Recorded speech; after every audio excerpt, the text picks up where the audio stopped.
There are things that I'm preaching on today that I never dreamed years ago that I would address in a sermon.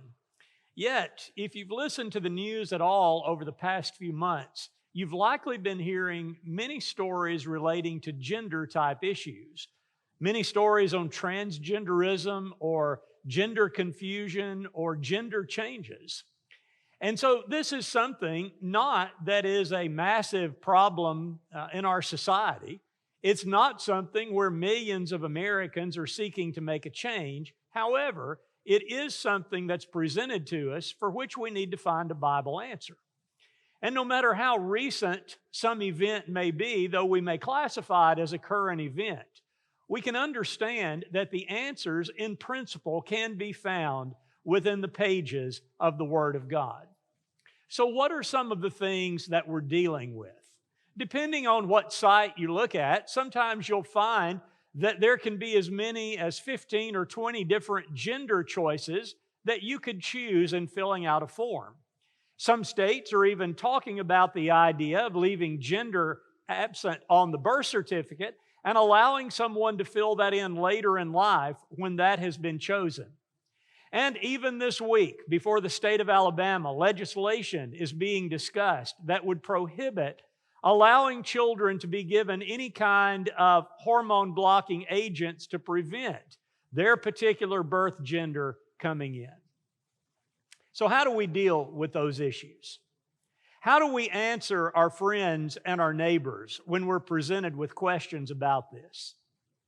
One of the greatest dangers in this type of discussion is that oftentimes, because Christians do not choose to go along with the standard that society is accepting, we can be viewed as uncaring, unloving, and not compassionate. And that is just simply not the case. What I'd like for us to do in our study this morning is to talk about some principles that are certainly not new. And to also talk about how we, as the people of God, do deal with this current event from a biblical perspective. With all of these things said, let's go back to Genesis chapter 1. As we look back to the beginning of the Bible, we find in the first two chapters a detailing of the creation. And what we're going to find is that how God brought everything into existence. One of the key features of this is God's description of the creation of man and woman. And I'd like for us to look at this, first of all, from the standpoint of Genesis chapter 1. Here the writer says, "Then God said, 'Let us make man in our image, after our likeness, and let them have dominion over the fish of the sea and the birds of the heavens, and over the livestock, and over all the earth, and every creeping thing that creeps on the earth.' So God created man in His own image. In the image of God, He created him. Male and female, He created them." That's a passage that probably most of us are very familiar with. However, there are a couple of things we need to note. First of all, when the word man is being used here, this is referring to humankind. It's not talking about a man in the opposite of a man and woman, but rather it's talking about male and female, everyone together. And as this is translated into English, our pronouns help us to understand that. When God says, "Let us make man in our image, in our likeness, and let them have dominion." So again, God, in using this term, is using it for the completeness of both male and female. Now, when we understand that, it's interesting then to look at what comes next. Because after God describes the creation of mankind or humankind, He follows that with the work that He's given humankind to do.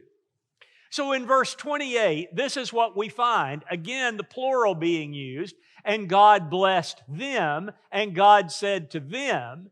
And here He gives the threefold work of humankind. He says, "Be fruitful and multiply and fill the earth and subdue it and have dominion over the fish of the sea and over the birds of the heaven and over every living thing that moves on the earth." Here we find that God is saying humans, male and female, collectively speaking as both here. Your work is to fill the earth, your work is to subdue the earth, and your work is to have dominion over the earth. When we look at this in Genesis chapter 1, God gives us somewhat of a matter-of-fact accounting of the creation of humanity. However, when we move over to chapter 2, the Lord kind of slows things down a bit, and He brings the creation of humans into a much greater focus. And so, as we look at Genesis chapter 2, much of the rest of the creation process is summarized, it's put in very small detail, and it's at that point then God begins to talk more fully about the creation of humankind. Here's what we find in chapter 1, verse 28 that we just read. And God blessed them and said to them, "Be fruitful and multiply and fill the earth and subdue it and have dominion over the fish of the sea and over the birds of the heavens and over every living thing that moves on the earth." So again, here in chapter 1, we're finding very matter-of-fact, very scaled-down details. And so if this was the only thing that we had to go by, the question might be, how is this to be carried out? God has said to them, to humankind, populate the earth, subdue the earth, have dominion over the earth. But the question is, how is this going to be done? Genesis chapter 2 is going to answer that question due to its significant more detail. And so as we look in chapter 2, verse 18, we find God saying this, "It is not good that man shall be alone. I will make a helper fit for him." Everything else we've read about the creation so far has been classified as either good or very good. Here, however, God says it is not good that man should be alone. So what does He do? Well, if we look on down to verse 23, then the man said, this is after the creation of Eve, then the man said, "This flesh at last shall be called woman, because she was taken out of man. Therefore a man shall leave his father and his mother and hold fast to his wife, and they shall become one flesh." This, interestingly, falls right in line with the rest of the creation accounts. If you were able to listen to last week's sermon, we spent a lot of time talking about the separation in the first 3 days of creation, and then the population in days 4, 5, and 6. And so if we keep that separation idea in mind here, this is exactly what we find. So let's go back now to what the man says when he says, "This at last is bone of my bone and flesh of my flesh." Well, if we fill in the details there, we know that God, in creating Eve, took a rib out of Adam. There was a separation. And from that rib, from that separation, He populated with this woman, with the counterpart for man. And so Adam, as he sees Eve, he says, "This is fantastic. She's like me. She's bone of my bone. She's flesh of my flesh." And you'll recall earlier we find in Genesis 2 where God brings the whole parade of animals in front of Adam to let him realize none of these are suitable companions. But the real irony of this is, while the woman was separated and a distinct individual was made, God here includes His plans for marriage. Right here in the beginning of time, when He says, "Therefore a man shall leave his father and mother and hold fast to his wife, and they shall become one flesh." They're in unison. They're working together. Now let's go back to our question. How is it that God is going to use humankind to populate the earth, to subdue the earth, to have dominion? Here He says the answer to that question is that man and woman are going to work in unison. They are going to populate through procreation, and through the work that I have given them to do in unison, they'll bring that dominion over the earth. They'll bring that subduing. we might think it strange for Adam and Eve, who had no parents, to have this verse applied to them. But this verse is not really applying to Adam and Eve. This verse is for our learning. God is saying to the reader, as I describe to you my original plans for man and woman in the creation work that I gave them to do, I want you to understand that this is the beginning of marriage. And from here on out, this is how marriage is to take place. We think about that being found in the book of Genesis, very early in the Bible story. However, the principle does not go away. In fact, when we come to the New Testament, to Matthew chapter 19, we have the Lord Jesus Himself talking about marriage. And what does He do? Well, let's look at what He says in verses 4 and 5. He answered, "Have you not read that He who created them from the beginning made them male and female and said, 'Therefore a man shall leave his father and his mother and hold fast to his wife, and the two shall become one flesh.'" So here, as Jesus walked the earth and questions about marriage are brought to Him, how does Jesus answer? He answers by the standard that was given in the book of Genesis, the standard that is to apply to humankind until humankind's existence as we know it on this earth comes to a close. God tells us in Genesis what's to happen. The Lord Himself tells us in Matthew what this is to be like. And so what we are finding is that God created two distinct genders, male and female, who are to work in unison through marriage to carry out the principles that He's given to mankind from the very beginning. Let's look at one more passage that affirms this point. As the Apostle Paul is writing to the Ephesians, he's going to tell them all about what marriage is supposed to be. So as we consider that and how he's going to tell men and women to behave themselves in marriage, let's put all of this together. So before we read his words, but yet with the Genesis information in mind, let's make a couple of observations. Here we find that God's plan created an environment where life flourishes.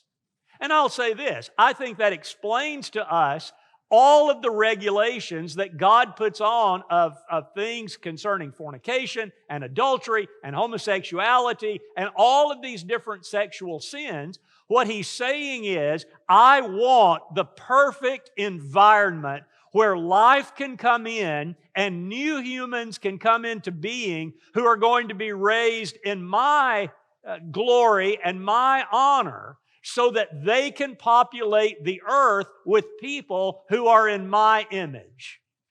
God says, my plan is for mankind to flourish. And this is the environment where I want that to happen.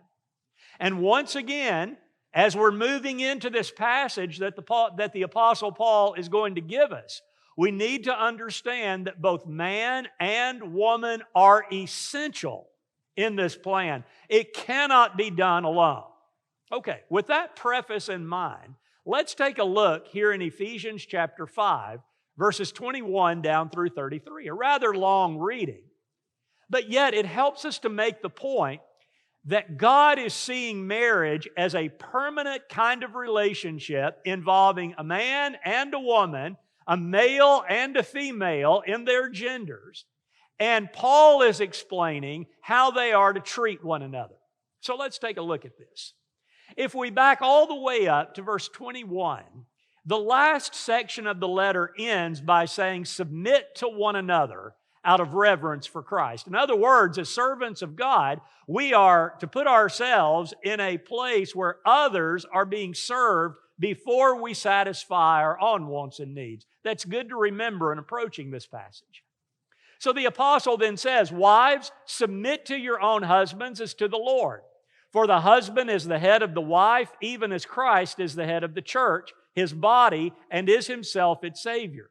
Now, as the church submits to Christ, so also wives submit in everything to their husbands. Let's stop there for just a minute. This passage is not so much about marriage as it is about our relationship to Christ. And so Paul is saying, to help you understand how you relate to Christ, let's think about this in terms of how a wife relates to her husband. This passage is very controversial in modern times. The idea of submission, so misunderstood, is looked upon more as bondage or servitude, and that is absolutely not what the apostle is saying, any more than he's saying we're in bondage to Christ, that somehow Christ is going to treat us as some kind of slave, as some kind of being that we don't care about, and that is so far from the truth. But yet the point is, in this relationship, a wife is going to defer to her husband. The husband is the head of the house. The husband, in his role as the man in this relationship, is given headship in the family, and the wife is to respect that, as we'll see here in a little while. But husbands are also given a lot of responsibility in this. Let's pick up here and see what he says. With husbands, love your wives, as Christ loved the church and gave himself up for her, that he might sanctify her, having cleansed her by the washing of water with the word, so that he might present the church to himself in splendor, without spot or wrinkle or any such thing, that she might be holy and without blemish. Let's note for a second time, in the same way, husbands should love their wives as their own body. He who loves his wife loves himself. For no one ever hated his own flesh, but nourishes and cherishes it, just as Christ does the church, because we are members of his body. And then what do we have? Once again, we have got the Genesis standard put in this discussion. Therefore, a man shall leave his father and mother and hold fast to his wife, and the two shall become one flesh. And then the apostle finishes the discussion by saying the mystery is profound, and I'm saying that it refers to Christ and the church. However, for a third time, let each one of you love his wife as himself, and let the wife see that she respects her husband. Wives, submit, submit, respect. Husbands, love, love, love. What we're talking about here is the work that God established at the dawn of creation, and the apostle is taking us right back to Genesis when he says, let me remind you what God said there at that first marriage. You have a place in the role of creation. You are to populate, you are to subdue, you are to have dominion over the earth, and that is going to take place with a male and a female respecting the plan of God. So then, we put all of this together, and we have a picture here that God, before we are ever born into this world, has determined our gender. And when we are born into this world, we are to accept the role that God has given us, and we are to accept the equality of the other gender. There's only two, male and female. Each are to accept the quality of the other. Each are to love the good things about the other, and each are to work in unison to carry out the plan that God has put into effect. So with all of that said, I think we need to understand then that we don't mess with the plan. When God has said, this is how I want it to be, that's what we need to respect. However, we have found from Genesis 3 forward that humans have real problems with that. And when it comes to the idea of accepting our gender as given by God, of pursuing what He expects of us as a member of that gender, we have problems at times. So what I'd like to do is to focus on a couple of the commands that God gave to understand how He in very serious terms is saying, don't try to change what I established at the very beginning. Let's go to a passage that we find in the book of Deuteronomy. This is, of course, the law of Moses being given here. And this is what we read: a woman shall not wear that which pertaineth unto a man, Neither shall a man put on a woman's garments, for whosoever doeth these things is an abomination unto Jehovah thy God. Before we enter into any discussion of the principle within this verse, I want us to focus on a particular word, and that's the word abomination. This is one of those words that when we come across it in the Old Testament, we need to pay particular attention. Because what God is saying is, this is something that I consider so repugnant, so disgusting, that I hate it. And that word, therefore, is being used to grab our attention and to say, sit up and pay attention to what God is saying here. So then, when God says, a woman shall not wear that which pertaineth unto a man, and neither shall a man put on a woman's garments, what God is saying here is to violate that principle is disgusting in my sight. So let's talk a little bit about what this law is meaning. First of all, we need to pay attention to the word man. I'm always hesitant to try to make points about the original language. However, sometimes when we dig in and we look at what the word meant in the Hebrew or Greek as it was given, it does give us a little bit of insight that maybe is not quite as apparent in our English translations.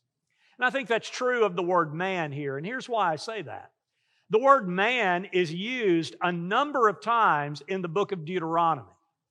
But this particular word that's translated into English is only used twice in Deuteronomy. And that's the two times that you can see on the screen. A man shall not wear that which pertaineth unto a woman rather, shall not wear that which pertaineth unto a man, neither shall a man put on a woman's garment. The idea of this word is more than the simple designation of male. This is the idea of a distinctly manly quality. So it would be perhaps equivalent in English when we say he is a real man. And the idea is there is no doubting that he's male, but it goes beyond that. He's showing certain qualities, certain characteristics that we are associating with manhood. That's what the apostle, or rather what Moses here is discussing. He's saying, you are not to put on anything that looks manly. That's the command that he gives to women. And the man then is forbidden from wearing any kind of women's garment. Now let's make another point here. The translation that I have used here is the American Standard Version. If you notice the American Standard as well as the King James and New King James, they give a distinction in this verse that's not found in many of the other translations. A lot of translations just simply say, a woman shall not wear a man's clothing. Well, that is true, but it doesn't go quite far enough. This translation gets the idea that she is not to wear anything that pertains to a man. So it's not only clothing, but anything denoting a strictly masculine quality. So we might think about in the age in which this was written, she's not to go around with a sword on her side or some kind of tool that was distinctly used by a man. She is in no way to try to imitate what a man looks like. The man, in turn, is to wear no kind of garment where someone might look at him and say, I don't know if that's a man or a woman, or why is that man wearing a woman's garment? There is a distinction. So our question then is, why is that? Why do we find this law being given to the people of Israel? Well, one possibility is it's associated with idolatry. The Ashtaroth that we come across a few times in the Bible, and which will later, if I understand correctly, be adopted through the different cultures and become the goddess Venus, was associated with androgyny. And so sometimes male worshipers would wear half the garments belonging to a man and half the garments belonging to a woman to try to give the idea that they have risen above the prison of the body. And that idea, of course, is going to be turned into Gnosticism later on. That may have been a possibility. But let's talk about for certains. For certain, we know that this is a disrespect for God's plan for separating the genders. God said, I created distinctly male and distinctly female, and I don't want anybody muddying the waters. I don't want anybody trying to deconstruct what I have separated and constructed. But let's make the observation that this command is found in the law of Moses. And for people of the 21st century, this is not our law. We are not Israelites living on the other side of the cross. So then, what we would say in this passage is that we have a general principle that we can learn from. We are seeing here God telling His people, I don't want you trying in any way to bring back together what I've separated. So our question is, does this same principle carry over in the New Testament? And the answer to that is yes. When we come to Genesis chapter 11, we're going to find a principle put into place here that's very similar to what we find back in the book of Deuteronomy. However, this time it's dealing with hair. So the apostle writes to the Corinthians and he says, does not nature itself teach you that if a man wears long hair, it is a disgrace for him? But if a woman has long hair, it is her glory, for her hair is given to her for a covering. Now, if you read the surrounding verses and the context, it becomes very clear that the apostle is discussing gender roles. So the apostle is saying a man who's wearing his hair long and looks like a woman is not right in the eyes of God. And a woman who's cutting her hair to look like that of a man is not right in the eyes of God. Now, God's not necessarily giving particular links here, but rather He's saying if you look at someone and you can't tell if that's a man or a woman, there's a problem there. There is a bringing back together what God has made very distinct. And so the principle that we find in Deuteronomy is brought forward into the New Testament, where the apostle is making that same command concerning the distinction of the genders. So you put all this together, and it's no deconstructing what God has constructed. Put all together, God is saying, I do not want manly women, nor do I want womanly men. I want them to understand what I have created, how I have created, why I have created, and not only to be obedient to that, but to appreciate it. That's what we find regarding this. So then, as we think about these principles that God has put into place, let's bring this all back up to our current events. So here we are, in the midst of a time when there are a lot of questions and issues being raised over what we've just dealt with in this lesson. So as a Christian living in this culture that's grappling with all of these questions, how do I deal with that? Well, the first thing I would say to us is this, that we don't cave to pressure. I mentioned in the outset of the lesson that these gender questions are not affecting massive numbers in the population. This is not something where we're seeing large numbers of people who are in this situation of trying to decide about their gender. That's not it. But we are in a situation where our society expects us to not only accept, but to appreciate the idea of gender confusion. We are expected to accept the fact that if a boy wants to become a girl or a girl wants to become a boy, or if someone says, I'm just going to remain gender neutral, that we not only accept that, but that we appreciate it. How then are we seeing that coming about? There are so many examples. Even in our House of Representatives, discussions have been held to remove any kind of gender language from bills that come before the U.S. Congress. To not make any designations of male or female or mother or father or brother or sister, but to put everything in neutral language. We've even had directives from our government that says if a boy believes he's a girl, a school is obligated to treat him as a girl, to let him use the dressing room that's appropriate to the gender that he thinks he is or she thinks that she is.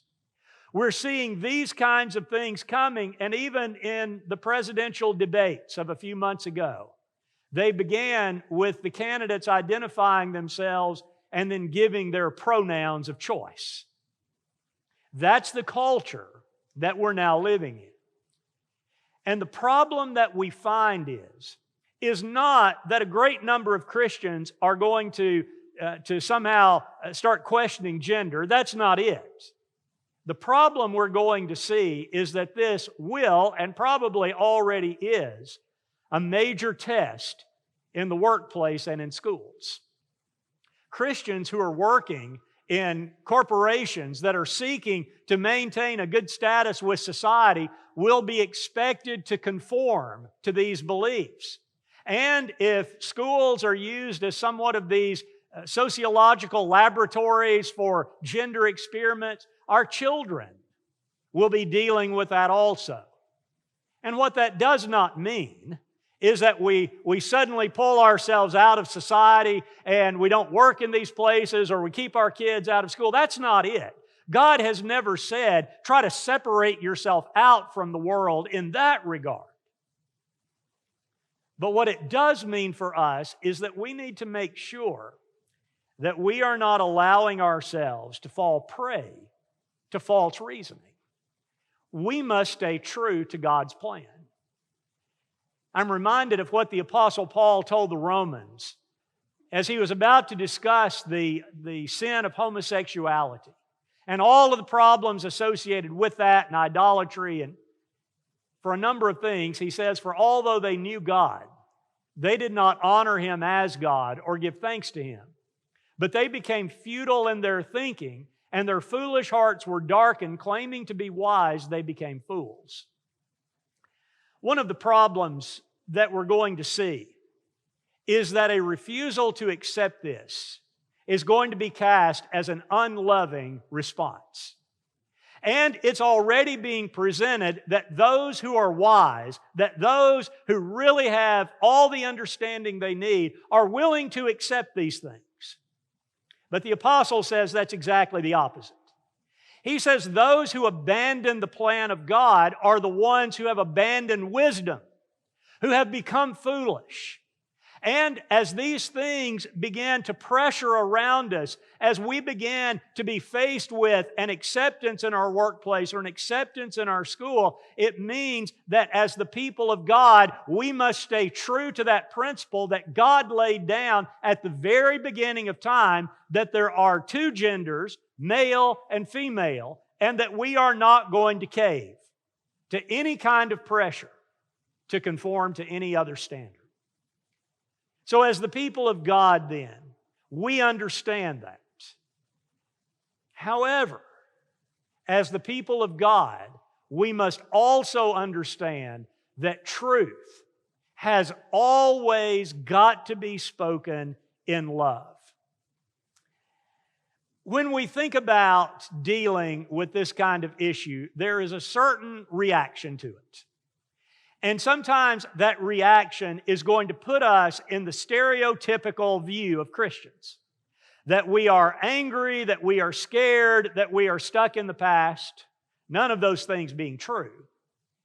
But yet we must be careful that when we are dealing with this kind of thing, that we are always looking at it from the standpoint of not doing it simply to condemn others, but rather to help people find the truth.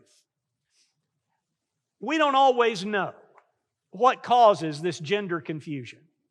Sometimes we want to say, well, it's upbringing, and sometimes it is, but that's not always the case. We are not called on to diagnose the problem. The problem has presented itself. However, when we are dealing with this, we need to understand that those who are struggling with these gender identity questions need the grace of God just as much as you and I do. This is not the time when we are going to stand in judgment over someone, that we are going to be condemning of someone, because it may very well be that this is a person who is so confused that they've convinced themselves that this is just simply the way that they are. That is someone in need of the grace of God, just as every other sinner. So then, when we consider these things, we need to understand that if a situation arises where I can help someone who is having this kind of issue, I take that challenge. We need never be a people who stand back in fear of saying, oh, if I help with this, I may get canceled. If I help with this, I may lose my job. We are going to speak the truth. We are not going to cave to the world's standard, but nonetheless, in love, we are going to help a fellow human being who is struggling with a problem find his or her way to God. In these situations, I like to think about what Jude told us when he says, save others by snatching them out of the fire, to others show mercy with fear, hating even the garment stained by the flesh. These kinds of things we don't like because they violate the standard of God. However, we are going to do everything within our possibility to show that mercy of God if we are truly people of God. We are going to show the love that Jesus showed. How would Jesus have handled these situations? He would have taught the truth, but He would have taught it in such a way that someone could see that God does love them and that God's grace is there to help. Let me add just one more thing for us to consider. We need to understand that now more than ever, we need to be teaching about gender. And that is to our own children. That is to the young people who we have in our Bible classes. We need to teach appreciation for one's own gender, appreciation for the opposite gender, and the appreciation of that separation that God has made. But let me put this challenge in. Let's make sure that when we are teaching gender and not stereotype. There are some young men and older men who are very quiet by nature. They're not going to be terribly aggressive, perhaps not even interested in sports. Conversely, there are going to be some young women who are very outgoing and very athletic, and both of those situations are fine. To teach that a boy has got to have a ball in his hand and the loudest one in the room is not gender. To teach a girl that she must sit back and never say a word and never show any life is not to teach gender. That's to teach stereotype. What we must do is to understand how God has defined these terms. And when we have that appreciation, what we do then is we teach boys how to be men. What does that involve? One of the key things is leadership. We see that God, both in the home and the church, has placed men in leadership roles, and men must learn how to lead. Why do we think the apostle 3 times over said, husbands, love your wives? Because that's one of the hardest things for men to do. Boys need to be taught how to be leaders. They need to be taught how to work, how to provide for a family, how to be faithful men in a congregation, how to preach, how to be elders. They need to follow the standard that God set at the very beginning, and we need to be helping with that. Boys need to be taught how to be men. Women need to be taught as well, beginning just like in our earlier illustration, very young, where girls are trained to be women. Women also have leadership roles, different than a man. God has given different responsibilities, but there is a distinct leadership role that a woman is to have, and that comes out expressly as God is talking about her role in the home. As Paul was writing to Timothy about young widows, he told Timothy, he said, "You tell young widows to get married and to learn how to run a household." What's really interesting is the word that's used there is the same word that we use for despot. In other words, she is to be the mover and the shaker in the household. And by all means, we never need to teach girls that that's some kind of inferior position. That if she is looking at her life's work of being that woman who is taking leadership in the household to keep things going, that that's somehow inferior. We are teaching against the plan of God.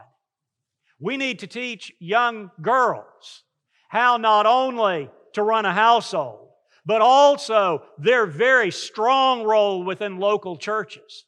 Their role of building up and lifting up and admonishing and certain groups that they're teaching and the help that they're giving to others, maybe in a much quieter way, but just as distinctly important.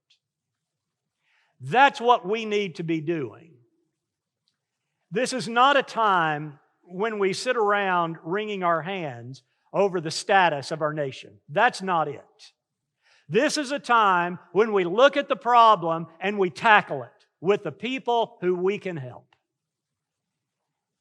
And might I also add with this, that we never need to be embarrassed or apologetic about biblical standards. I am the first to agree that in the past, both genders have really messed up. For much of the world's history, men have treated women as property, treated them in exact ways that God condemned. In the past couple of decades, we have seen women who have treated men in a very inappropriate way by looking down on them. There have been problems and plenty of blame on both sides. That does not negate the plan of God. We look at what God has said to do, and we carry out that plan that He has been teaching us from page 1 of the Bible. Are these things pleasant to deal with? They certainly are not. Are they necessary? They certainly are. And the things that I have spoken in this lesson may, sooner rather than later, be something that would bring me to get into trouble. But whatever the case might be, we never forfeit the plan. We never give up on what God has told us is right. And when we find those who are struggling with these things, by all means, we take the opportunity to help. But as I close out this discussion, let me remind you of a passage in which the Apostle Paul wrote, "There is neither Jew nor Greek. There is neither bond nor free. There is neither male nor female. For ye are all one in Christ Jesus." That's not getting rid of the distinctions of male and female. It's saying that when we come to Jesus, everybody's on equal footing.